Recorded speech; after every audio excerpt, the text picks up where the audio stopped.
हौसला बुलंद कर रास्तों पर चल दे, तुझे तेरा मुकाम मिल जाएगा। अकेला तू पहल कर, रास्ता खुद बन जाएगा।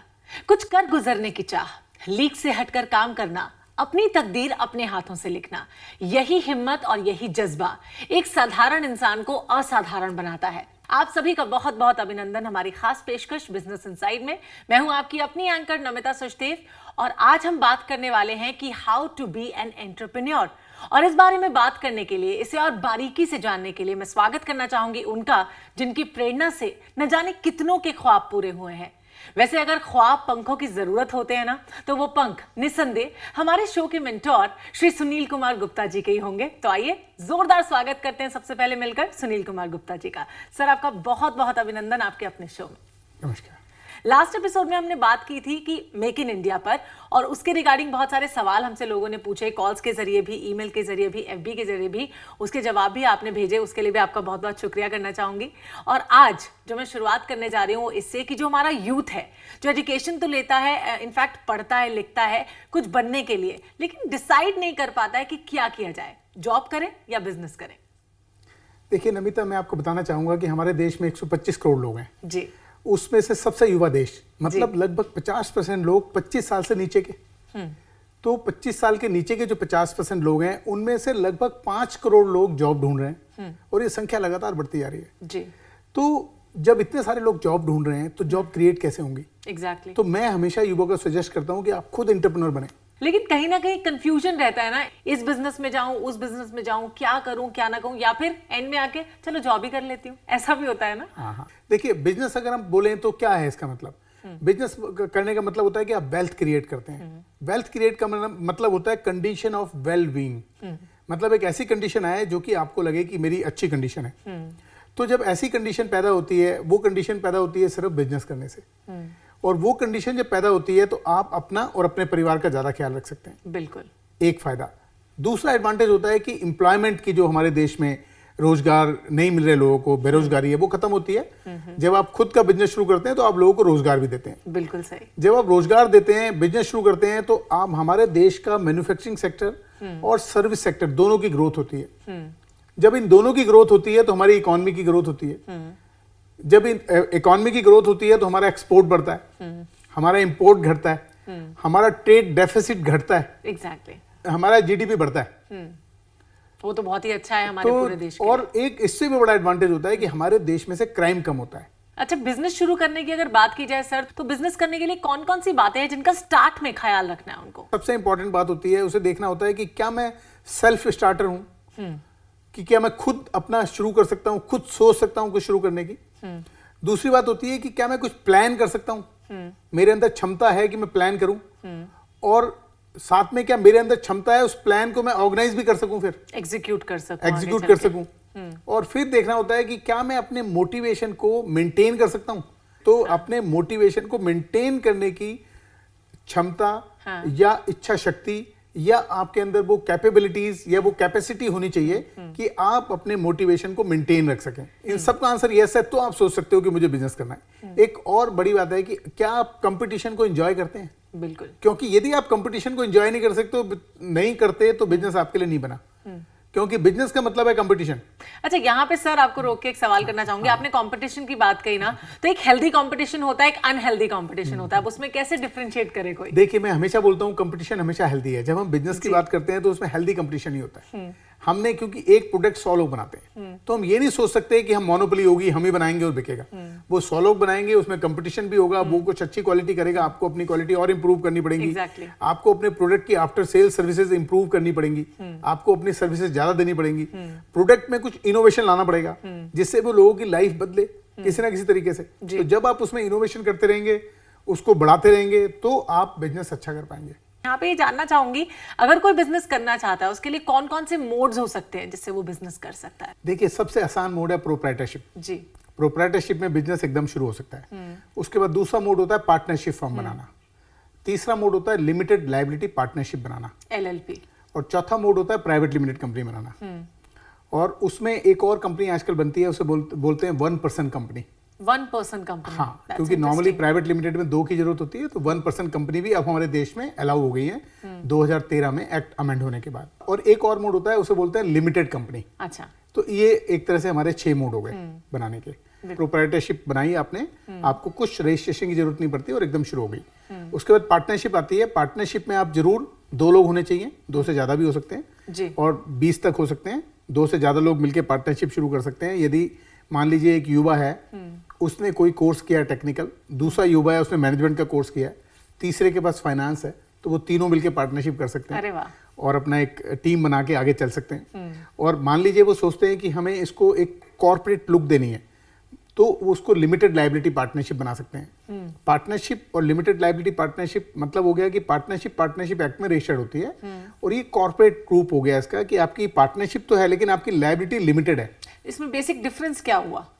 इसमें बेसिक डिफरेंस हुआ कि जब आपने पार्टनरशिप फॉर्म बनाई और उसमें मान लीजिए बिजनेस करते करते कोई भी लॉस होता है या कोई और परेशानी आती है तो आप पर्सनली भी लायबल होते हैं। लेकिन अगर लिमिटेड लायबिलिटी पार्टनरशिप फॉर्म बनाते हैं आप, तो यदि कोई ऐसी घटना होती है और आपको कोई लायबिलिटी देनी पड़ती है, कोई बैंक का लोन देना पड़ता है या इनकम टैक्स की कोई लायबिलिटी आ जाती है, तो आपके पर्सनली आपके ऊपर नहीं आती, वो फॉर्म के ऊपर रहती है सिर्फ।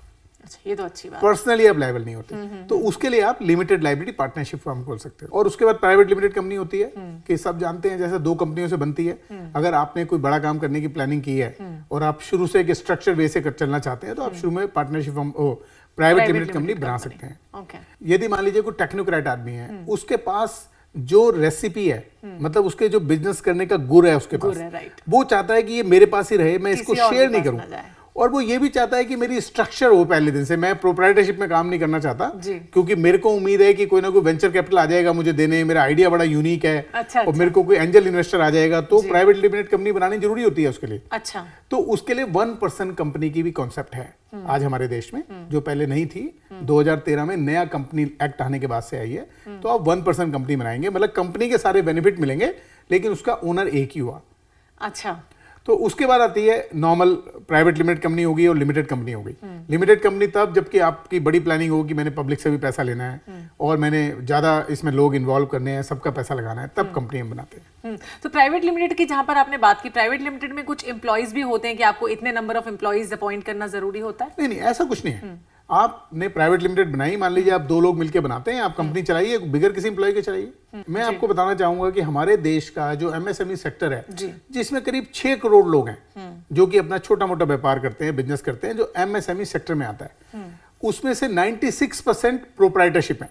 क्योंकि वो बनानी आसान होती है। जी हाँ, मोड्स तो आपने बताया और आपने बताया कि सबसे इजीएस्ट मोड होता है प्रोप्राइटरशिप। और मुझे लगता है कि जैसे आपने बिल्कुल ठीक कहा, बहुत सारे लोग हैं हमारे देश के जो कि प्रोप्राइटरशिप में अपने घर से ही कई बार अपने बिजनेस की शुरुआत कर देते हैं। बिल्कुल कर सकते हैं। एग्जैक्टली। और इनका रजिस्ट्रेशन कराना कितना इंपॉर्टेंट होता है, कैसे कराया जा सकता है, ये भी आपसे जानेंगे। लेकिन यहाँ पर रुक रहे हैं एक ब्रेक के लिए। ब्रेक के उस पार आपको बताएंगे कि कैसे आप अपनी कंपनी को रजिस्टर करा सकते हैं अगर आप एक एंटरप्रेन्योर बनना चाहते हैं। साथ ही साथ एक खास शख्सियत से आपकी मुलाकात भी करवाने वाले हैं, तो कहीं मत जाइए, देखते रहिए हमारी खास पेशकश बिजनेस इनसाइड।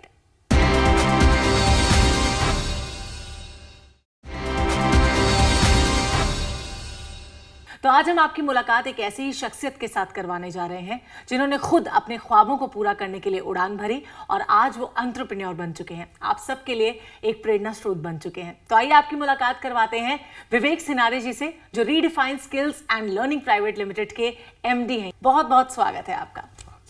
तो जैसे कि मैंने कहा कि आपने अपनी जिंदगी का दस्तूर खुद ही बदला। पहले आप जॉब किया करते थे, उसके बाद आपने एंटरप्रेन्योरशिप करने की ठानी। तो ये जो सपना था मन में, वो पहले से था या फिर जॉब करने के बाद आपको लगा कि ऐसा कुछ करना चाहिए? मैं जॉब भी करता था, तभी मेरा जॉब करने का तरीका था, उसको हम कह सकते हैं कि एंटरप्रेन्योरल वे था जी।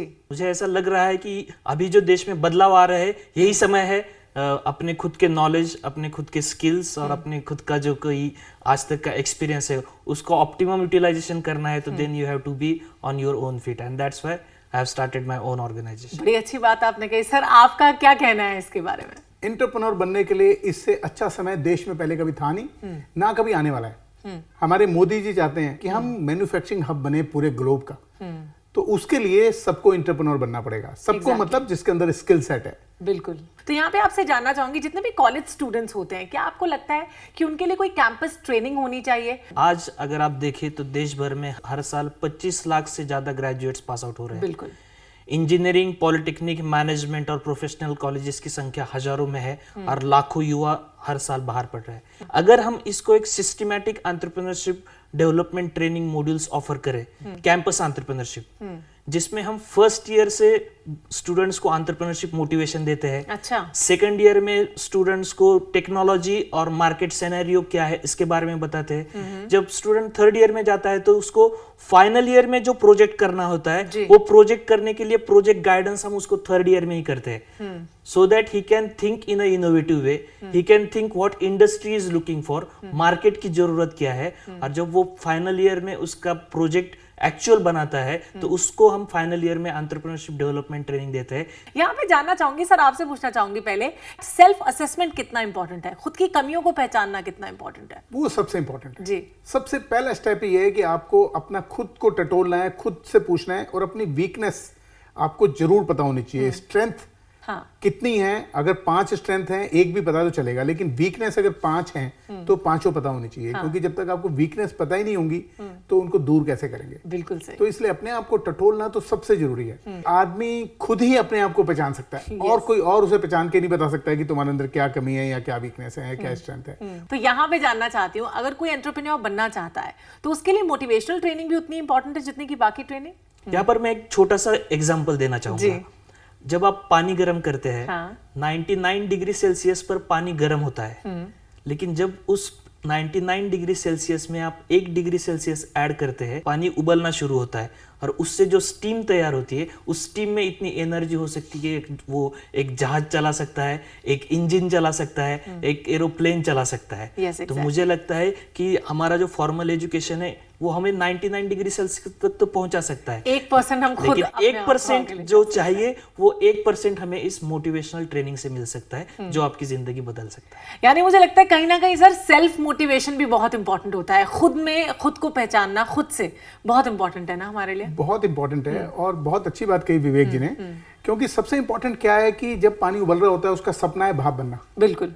और वो अपना सपना कई बार आदमी जो होता है जब 95, 98, 99 तक होता है छोड़ देता है। Yes exactly. तो उसे थोड़ा और वेट करना है, थोड़ी और पेशेंस रखनी है, और थोड़ी और कोशिश करनी है, और अपने ऊपर विश्वास रखना है जी, तो वो जरूर सफल होगा। हाँ, ये तो बड़ी अच्छी बात है। अच्छा सर, आपसे जानना चाहूंगी, failure is the way to success जो कहा गया है, वो कितनी हद तक इस सिनेरियो में आप अप्लाई कर सकते हैं? मैं अभी भी कहता हूं कि जितने भी बड़े उद्योग बने हैं वो सब उन लोगों ने लगाए हैं जो अंगूठा छापे हैं और कहीं से ट्रेनिंग ली। तो सबसे अच्छा ट्रेनिंग सेंटर आदमी का खुद का दिमाग और खुद का दिल है। बिल्कुल। यदि आप में कुछ करने की चाह है और आपने कुछ स्किल सेट लिया है, तो यदि आप खुद से पूछ के करेंगे तो भी बहुत अच्छा करेंगे। तो अगर आपको ट्रेनिंग मिलती है ये और भी अच्छी बात है, लेकिन आप इसलिए वेट ना करें कि मेरे को ट्रेनिंग मिलेगी या मैं कहीं से कुछ पढ़ूंगा तभी शुरू करूंगा। आप अपने आप से पूछ के शुरू जरूर करें। बिल्कुल बिल्कुल। और फेलियर के बाद सक्सेस, मतलब कि ऐसा आज तक कोई इंसान ही पैदा नहीं हुआ इस धरती पे कि जिसको हमेशा सक्सेस मिली हो, एक बार में सक्सेस मिल गया हो। तो फेलियर लगातार मिलते हैं, जितने ज्यादा फेलियर उतनी ज्यादा सक्सेस। वेल, यहाँ पे बात करना चाहूंगी, जब भी कोई एंटरप्रेन्योर बनना चाहता है या फिर कोई बिजनेस शुरू करना चाहता है, तो विवेक जी एक जो फैक्टर होता है वो होता है रिस्क का। तो क्या रिस्क मैनेजमेंट भी होना चाहिए या उसके लिए भी कोई ट्रेनिंग होनी चाहिए आपके मुताबिक? बिल्कुल होनी चाहिए। इनफैक्ट ये जो एंटरप्रेन्योरशिप मोटिवेशन ट्रेनिंग जिसमें हम कुछ स्टिमुलेशन एक्सरसाइजेस करते हैं, इसमें ये दोनों चीजें, आपका रिस्क टेकिंग लेवल क्या है, ये भी ट्रेनर को सामने आ जाता है। और दूसरा, अगर मेरा रिस्क टेकिंग लेवल बहुत हाई है तो एक फेल्योर के बाद क्या मैं सीख के मेरे रिस्क टेकिंग लेवल को कम करता हूं? अगर मेरा सक्सेस है और मेरा रिस्क टेकिंग लेवल लो है तो मैं उस एक्सरसाइज में ये पता चलता है कि मुझे सक्सेस मिलने के बाद मैं क्या नेक्स्ट स्टेप की रिस्क ले रहा हूं कि नहीं ले रहा हूं। एग्जैक्टली। इस बारे में और भी आपसे बहुत सारी चीजें जानूंगी, बिकॉज रिस्क एक बहुत इंपॉर्टेंट मुझे लगता है फैक्टर होता है किसी भी बिजनेस को स्टार्ट करने के लिए और आगे तक रन करने के लिए। तो कहीं मत जाइए, देखते रहिए हमारी खास पेशकश बिजनेस इनसाइड।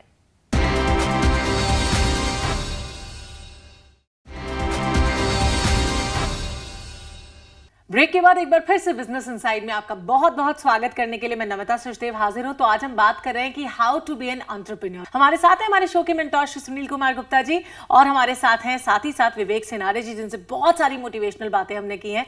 आपसे जानना चाहूंगी सर कि हम मोड्स की बात कर रहे थे शुरुआत में। 6 मोड्स होते हैं बिजनेस के, लेकिन कैसे सिलेक्ट करें कि कौन सा बेस्ट मोड है हमारे लिए? तो उसके लिए 5 कसौटी हैं। उनमें अगर आदमी खुद कस के देख लेगा उन कसौटी में कि भाई मैं कौन सा करूं, तो वो खुद क्लियर हो जाएगा कि मेरे को क्या करना चाहिए। तो कौन सी है वो तो कसौटियां? सबसे पहला है इंपॉर्टेंट है रजिस्ट्रेशन, अच्छा, कि उसका रजिस्ट्रेशन कितना मुश्किल या कितना आसान है। तो रजिस्ट्रेशन प्रोप्राइटरशिप में सबसे आसान, सबसे आसान, बिल्कुल आसान, कुछ नहीं करना, आज सोचा काम शुरू, कल आपको से काम सिर्फ शुरू पैन कर नंबर सकते लेना है हैं। और काम शुरू हो गया। कंपनी में रजिस्ट्रेशन उतना मुश्किल नहीं है, हाँ, लेकिन प्रोप्राइटरशिप से मुश्किल है। और दूसरा मोड था हमारा फाइनेंस। जी, देखिए यदि फाइनेंस मुझे छोटा चाहिए, मुद्रा में चाहिए, तो मुद्रा प्राइवेट लिमिटेड कंपनी को लोन नहीं देता, तो अच्छा। मेरे को प्रोप्राइटरशिप भी बनानी पड़ेगी। उसमें मुद्रा का लोन मिल जाता उसमें मुद्रा का लोन मिलता है, क्योंकि वो छोटे लोन होते हैं 10 लाख है। तक। जी, लेकिन मेरे को वेंचर कैपिटल चाहिए, हाँ, तो वो प्रोप्राइटरशिप में नहीं मिलता, उसके लिए कंपनी बनानी कंपनी पड़ेगी। बनानी तो पड़ेगी। आपको देखना है, आपका इनोवेटिव आइडिया है, आपको लगता है कि मेरा यूनिक आइडिया है, मेरे को तो वेंचर कैपिटल चाहिए, या मैं कुछ लोगों की कैपिटल लगवाऊंगा, अपने रिलेटिव्स, अपने फ्रेंड से बोलूंगा तुम भी लगाओ 1-1 लाख की कैपिटल, तो प्राइवेट लिमिटेड चाहिए, वो तो प्रोप्राइटरशिप में कैसे देगा। बिल्कुल तो तीसरा हो गया टैक्सेशन। बिल्कुल। टैक्सेशन में क्या होता है, जो प्रोप्राइटर होता है उसको कुछ बेसिक छूट होती है कि आपके जैसे? 2.5 लाख तक की इनकम पे कोई टैक्स नहीं है, उसके बाद 10% लगेगा, जैसे एक आम इंसान को होता है। आम इंसान को होता है, फिर 20% लगेगा, फिर 30% लगेगा। प्राइवेट लिमिटेड कंपनी में डे 1 पे 30% टैक्स, 1 रुपया कमाया तो टैक्स दो। अच्छा, तो अब आपको देखना है कि अगर आपको लगता है कि मेरे को कोई बड़ा एडवांटेज होने वाला नहीं है, तो आप प्रोप्राइटरशिप में रखते हैं, तो आपके ऊपर टैक्सेशन सबसे कम है, सबसे कम रहती है। ओके, और यही तो एक इंसान चाहता है। यही करता है। तो उसके बाद आ गई लायबिलिटी। जी, हाँ, लायबिलिटी प्रोप्राइटरशिप में ज्यादा होती है। प्रोप्राइटरशिप का मतलब है कि आप खुद सब चीजों के जिम्मेदार होंगे। अगर आपने बैंक लोन नहीं दिया तो भी जिम्मेदार होंगे, अगर आपने कोई प्रोडक्ट गलत बेच दी, आपके ऊपर कोई मुकदमा करता है, तो आपकी फर्म के साथ साथ आप खुद भी लायबल हैं, क्योंकि प्रोप्राइटरशिप है। एग्जैक्टली। उसके बाद आ जाता है रेगुलेशन और कंप्लाइंस। कंप्लाइंस भी अगर हम देखते हैं तो वो भी सबसे कम प्रोप्राइटरशिप में है। आपको कहीं रजिस्ट्रेशन कराना ही नहीं है, आपको सिर्फ पैन नंबर लेना है, और अगर आपको या ज्यादा शॉप एंड एस्टेब्लिशमेंट में आपको रजिस्ट्रेशन कराना है। अगर आप सर्विस टैक्स में फॉल करते हैं आपकी टर्नओवर के बाद, तो सर्विस टैक्स में कराना है, लेकिन ये सारे रजिस्ट्रेशन तो आपको कंपनी में भी कराने हैं। और कंपनी का रजिस्ट्रेशन और कंपनी का कंप्लायंस, ईयरली कंप्लायंस होता है, उसमें बहुत सारी तरह की रिपोर्ट बनती हैं, ऑडिट रिपोर्ट बनती हैं, आपको एनुअल कुछ फाइलिंग करनी होती है, डायरेक्टर चेंज करोगे तो फाइल करो, ऑफिस चेंज करोगे फाइल करो, कुछ भी करोगे तो आरओसी में कुछ डॉक्यूमेंट फाइल करो। तो हमने देखा कि ये पांचों अगर कसौटी में देखें तो प्रोप्राइटरशिप ऐसी होती है जिसमें कि सारी सुविधाएं हैं सिर्फ लायबिलिटी को छोड़ के। उसमें एक ही ड्रॉबैक है, लायबिलिटी। और कंपनी में अगर देखें तो ये सारे पांचों में से सिर्फ एक इंपॉर्टेंट बात है जो कि आपके फेवर में जाती है, वो है कि आपकी लायबिलिटी लिमिटेड है, कम हो जाती है लायबिलिटी। तो इसी प्रकार से अगर अब हम पार्टनरशिप फर्म की बात ले लें कि वो इन सब में कसौटी में करके कस के देखेंगे, तो उसका रजिस्ट्रेशन थोड़ा मुश्किल, प्रोप्राइटरशिप थोड़ा मुश्किल, कंपनी से थोड़ा आसान। उसके बाद फाइनेंस देखें तो कोई फर्क नहीं पड़ता, लेकिन वेंचर नहीं मिलेगा। बिल्कुल, तो इसी तरीके से आप सारी चीजें देख सकते हैं। उसके बाद अगर टैक्सेशन देखें तो पार्टनरशिप में भी शुरू में टैक्स लग जाता है जी, जो आपने 1 रुपया कमाया उस पर टैक्स लग गया, लेकिन छूट आपको नहीं मिलती, वो छूट नहीं मिलती। लेकिन इसमें कंपनी से कम टैक्स इसलिए लगता है कि कंपनी जब टैक्स दे देती है उसके बाद जब आपको डिविडेंड देती है फिर एक और टैक्स लगता है, लेकिन पार्टनरशिप में नहीं लगता। पार्टनरशिप में आपने प्रॉफिट कमाया, टैक्स दिया, फिर जो बचा आप बांट लो, कोई टैक्स नहीं है। अच्छा, ओके। तो एक मतलब कि प्रोप्राइटरशिप से ज्यादा टैक्स लेकिन कंपनी से कम टैक्स। तो अब आपको इसलिए डिसाइड करना पड़ेगा कि क्या करूं मैं। तो आप इन सबको कसौटी को देखें। तो मेरे को लगता है इनिशियली जो हमारा युवा है उसको चाहिए, अगर वो वेंचर कैपिटल की तरफ नहीं देख रहा है, यदि कोई यूनिक आइडिया या कोई नई प्रोडक्ट या कोई नया इनोवेशन, आपने किसी इंक्यूबेटर के पास जाके अपनी प्रोडक्ट को सर्टिफाई करा लिया, पेटेंट करा लिया, तो आपको बहुत उम्मीद है कि आपको कहीं ना कहीं से वेंचर कैपिटल मिलेगी, बहुत सारे लोग आपके वेंचर में फंड लगाने आ जाएंगे। तो सिर्फ कंपनी, नहीं तो प्रोप्राइटरशिप। यहाँ पे आपसे जानना चाहूंगी सुनील जी, एक सवाल जो हमारे पास आया, वैसे तो बहुत सारे आए हैं लेकिन हमारी रिसर्च टीम ने 2 सवाल रैंडमली निकाले हैं। पहला सवाल मैं आपसे पूछना चाहती हूँ, जो हमें संजीव जी ने भेजा है, वो इंजीनियरिंग की ट्रेनिंग ले रहे हैं और साथ साथ जानना चाहते हैं कि उनके पास एक बहुत इनोवेटिव आइडिया है जिसके लिए वेंचर कैपिटल उनको चाहिए, तो उसके लिए क्या कर सकते हैं वो? संजीव जी, मैं पहले आपको बड़ा मुबारकबाद दूंगा कि आपके पास एक यूनिक आइडिया है और आपने इंजीनियरिंग की जी। लेकिन आप अपने यूनिक आइडिया को सबसे पहले किसी इंक्यूबेटर के पास से सर्टिफाई कराइए, जो कि हमारे सारी यूनिवर्सिटीज में होते हैं, जो सेंट्रल गवर्नमेंट की और स्टेट गवर्नमेंट की यूनिवर्सिटीज होती हैं, उसकी लिस्ट भी दी हुई है वेबसाइट पे। अगर स्टार्टअप इंडिया की वेबसाइट पे आप जाएंगे तो स्टार्टअप इंडिया की वेबसाइट पे सारे इंक्यूबेटर्स की लिस्ट दी हुई है। That's nice. अगर आपका प्रोडक्ट ऐसा नहीं है, आप कुछ ऑनलाइन प्लेटफॉर्म डेवलप कर रहे हैं या कोई ऐसी चीज कर रहे हैं जिसको कि आज आप इंक्यूबेटर को पूरी डिटेल में नहीं बता सकते, तो आपको एंजल इन्वेस्टर पकड़ना पड़ता है, जो कि उनकी लिस्ट भी स्टार्टअप इंडिया की वेबसाइट पे दी हुई है कि कौन कौन से एंजल इन्वेस्टर जो हैं हमारे सेबी के पास रजिस्टर्ड हैं जी, उनके पास जाके आपको अपनी अप्रूवल लेनी पड़ेगी। ये 2 काम अगर आप कर लेते हैं तो आपको वेंचर कैपिटल आराम से मिल जाएगी और आप स्टार्टअप इंडिया में भी आ जाएंगे। वेल और भी बहुत सारी बातें करेंगे और आज जानेंगे एक और सिग्नेचर कमेंट सुनील जी की तरफ से, लेकिन इस छोटे से ब्रेक के बाद आप कहीं मत जाइए, देखते रहिए बिजनेस इनसाइड।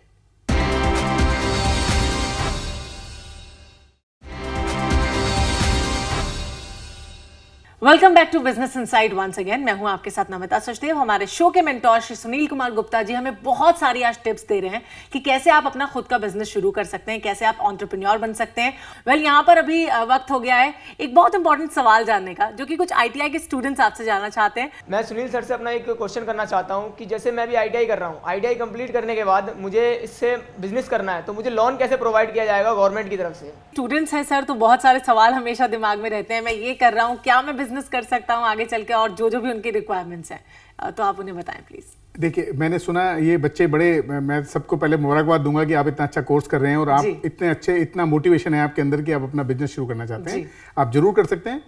और जो इन्होंने पूछा कि इनको लोन की कौन सी स्कीम है, तो मुद्रा योजना है जो कि बिल्कुल यंग एंटरप्रेन्योर के लिए होती है। 10 लाख तक का लोन है जिसमें कि कुछ ज्यादा डॉक्यूमेंट की जरूरत नहीं पड़ती, तो वो लोन ये ले सकते हैं। तो मुझे लगता है कि अपना बिजनेस करने का जो इनका सपना है, जो ख्वाब है, वो आगे चल के जरूर पूरा होगा। और वही युवा एंटरप्रेन्योर्स होते हैं जो हमारे देश के, जो कि आगे चल के समाज को आगे बढ़ाते हैं। आप क्या कहेंगे इस बारे में, कि क्या सजेशन देना चाहेंगे जो भी हमारे युवा एंटरप्रेन्योर्स हैं उनके लिए? मेरा युवाओं से यही अपील रहेगी कि यही नॉलेज, यही स्किल सेट और यही हार्डवर्क करने की कैपेसिटी अगर हम खुद एक संपत्ति निर्माण करने के लिए करें, हमारी खुद की संपत्ति निर्माण करने के लिए करें, तो मुझे लगता है कि सैलरी जो हमें मिल रही है उससे ज़्यादा हमारी आमदनी हो सकती है। बहुत अच्छी बात आपने की, और जैसे आपने खुद ने भी ये स्टैब्लिश किया है यहाँ पर आकर। वेल यहाँ पे बात हो रही है जितनी अच्छी हो, तो यहाँ पर मैं आपसे सिग्नेचर कमेंट लिए बिना तो आपको नहीं जाने दूंगी सर। तो क्या है आज आपका सिग्नेचर कमेंट? मैं कहना चाहूंगा कि जो भी हमारे देश का युवा है वो अपने सपने को चेज करे, मनी को चेज ना करे। बिल्कुल, अगर आपने सपने को चेज कर लिया तो मनी आपको फॉलो करेगी। बहुत सही। और लेकिन होता उल्टा है सर, यहाँ पर लोग मनी को फॉलो करने के चक्कर में जो सपने होते हैं ना, उनको चेंज कर देते हैं। और अब जो हमारी रीत है शो की, और आपका भी सर बहुत बहुत शुक्रिया करना चाहूंगी जो आप यहाँ पर और इतनी सारी बातें हमारे युवा एंटरप्रेन्योर को समझाई, उनको ये बताया कि उनको जिंदगी में आगे क्या करना है, ये उनको डिसाइड करना होगा। बहुत बहुत धन्यवाद। धन्यवाद। वेल हम बार बार आपसे यही कहते हैं कि ये शो आपका अपना शो है। आप जिस भी माध्यम से हमसे जुड़ सकते हैं, आप हमें कॉल कर सकते हैं, फोन नंबर आपकी टीवी स्क्रीन पर है, ईमेल के जरिए अपना क्वेश्चन हमें भेज सकते हैं। अगर आप चाहते हैं खुद का बिजनेस शुरू करना या फिर कोई भी इनोवेटिव आइडिया आपके पास है, तो हमें जल्दी से लिख भेजिए। फिलहाल हमारी खास पेशकश बिजनेस इनसाइड में इतना ही। अगले हफ्ते एक और खास विषय पर चर्चा होगी, तब तक के लिए इजाजत दीजिए। नमस्कार।